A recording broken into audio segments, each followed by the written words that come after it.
எல்லாருக்கும் வணக்கங்க. இப்போ புதுசாக ஒரு இன்சிடென்ட் நடந்திருக்கு. அது என்னங்கிறத பார்க்கலாம். வாங்க வீடியோக்குள்ளே போகலாம். செப்டம்பர் 27 கரூரில் ஒரு இது ஒரு சம்பவம் நடந்திருந்தது.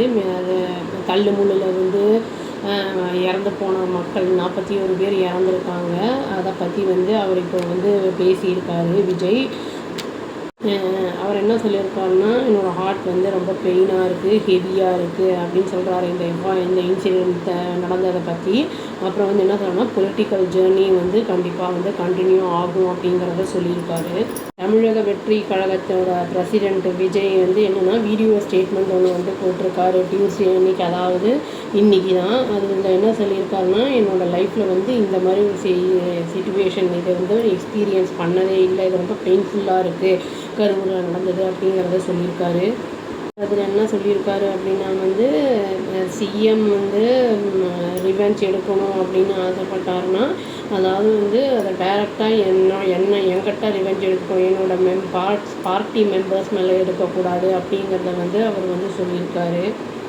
இந்த ஸ்டேட் வைட் டூரில் மக்கள் என்னை பார்க்க வந்திருக்காங்க. அதாவது லவ் அண்ட் அஃபெக்ஷன்னால தான் இப்போ நான் அதுக்கு என்றைக்குமே நான் கடமைப்பட்டிருக்கேன் அப்படிங்கிறத சொல்லியிருக்காரு.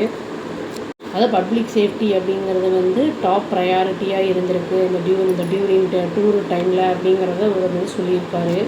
லீகல் ரீசன்ஸை ஓரமாக வச்சுட்டு நம்ம பார்த்தோன்னா இந்த வென்யூ செலக்ட் பண்ணுறது பப்ளிக்கோட சேஃப்டிக்காக தான் அதை நாங்கள் பார்த்து தான் செலக்ட் பண்ணுறோம். அப்போ அதை பார்த்து செலக்ட் பண்ணி தான் பர்மிஷனும் கேட்குறோம் நாங்கள் போலீஸ்கிட்ட அப்படிங்கிறத இவர் ஆட் பண்ணி சொல்லியிருக்காரு.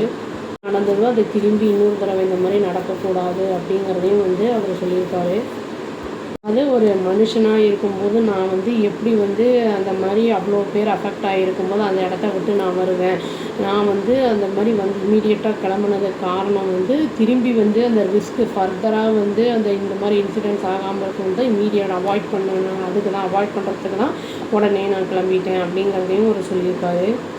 தன்னோட டீப்பஸ்ட்டு கண்டோலன்சஸை அப்புறம் சிம்பத்தீஸை சொல்லியிருக்காரு. யாரை அவங்களுடைய லவ்டு ஒன்ஸை இழந்திருக்காங்களோ, அப்புறம் யாரெல்லாம் இன்ஜுரி ஆகி ட்ரீட்மெண்ட்டில் இருக்காங்களோ அவங்களுக்கெல்லாம் ஸ்பீடி ரெக்கவரி ஆகணும் அப்படிங்கிற மாதிரி சொல்லியிருக்காரு. இன்ஜுரி ஆகி ஹாஸ்பிட்டலைஸ் ஆனவங்கலாம் சீக்கிரமாக வீடு திரும்புவாங்கன்னு நான் நம்புகிறேன் அப்படிங்கிறதையும் அவர் வெளிப்படுத்தியிருக்காரு. அவங்க எல்லாரையும் நான் சீக்கிரமே கூடிய சீக்கிரமே மீட் பண்ணுவேன் அப்படின்னு சொல்லியிருக்காரு. எல்லா பொலிட்டிக்கல் பார்ட்டிஸ் எல்லாத்தையுமே இவர் தேங்க் பண்ணியிருக்காரு. ஃபங்க்ஷனரிஸையும் அவங்க அந்த சிச்சுவேஷனை புரிஞ்சுக்கிட்டு அதை சப்போர்ட் பண்ணியிருக்காங்க, எக்ஸ்டெண்ட் பண்ணியிருக்காங்க அப்படிங்கிறத அவர் சொல்லியிருக்காரு.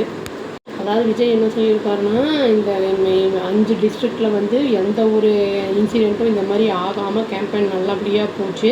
பட் இந்த இடத்துல ஏன் எப்படி ஆச்சு அப்படிங்கிறது கரூரில் தெரியலை. பீப்புளுக்கு ஆனால் தெரியும், அவங்க எல்லாமே பார்த்துக்கிட்டு தான் இருந்தாங்க எல்லாத்தையும் அப்படிங்கிறதையும் அவர் சொல்லியிருக்காரு. உண்மை கண்டிப்பாக சீக்கிரமே வெளியே வரும் அப்படிங்கிறது சொல்லியிருக்காரு. இன்னும் என்ன சொல்லியிருக்காருன்னா, இந்த லொக்கேஷனை நாங்கள் என்ன அவங்க இப்போ போலீஸ் சொன்னதை பிரகாரம் தான் நாங்கள் பண்ணியிருக்கோம் அப்படிங்கிறது அவர் வருஷனை அவர் இருக்கிறாரு.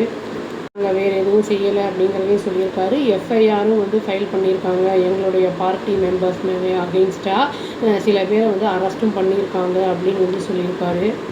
டைரெக்டாகவே என்ன சொல்லியிருக்காருன்னா, நீங்கள் ரிவெஞ்ச் எடுக்கணுன்னா எனக்கு அகெயின்ஸ்டாக எடுங்க, அதாவது எங்கள் பார்ட்டிக்கு அகெயின்ஸ்டாக எடுக்காதீங்க அப்படிங்கிற மாதிரி சொல்லியிருக்காரு.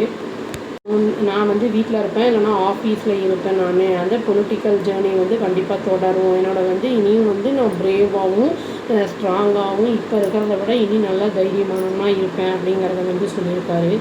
அப்புறம் இவங்க இந்த கேஸோட இந்த இதை சிபிஐக்கு மாற்றுங்க அப்படின்னு சொல்லியிருந்தாங்க. அது நேற்று நடந்திருக்கு. அதோட டீட்டெயில்ஸ்லாம் இனிமேல் தான் வெளியே வரும், என்ன ஏது அங்கே நடந்திருக்கு அப்படிங்கிறதெல்லாம். அதை ஃபர்தராக வந்ததுக்கப்புறம் என்ன ஏதுங்கிறத வீடியோ போடுறாங்க. இறந்த ஆத்மா எல்லாருக்கும் ஆன்மா சாந்தி அடையணும். இவங்க இன்ஜுரி ஆனவங்கலாம் சீக்கிரமாக ரெக்கவர் ஆகி வரணும்னு சொல்லி நம்ம எல்லாம் உள்ள இறைவனை பிரார்த்திச்சுக்கிறோங்க. அவ்வளோதான். Thank you. Please do like, share and subscribe our channel and click the all option and tap the bell icon. Thank you.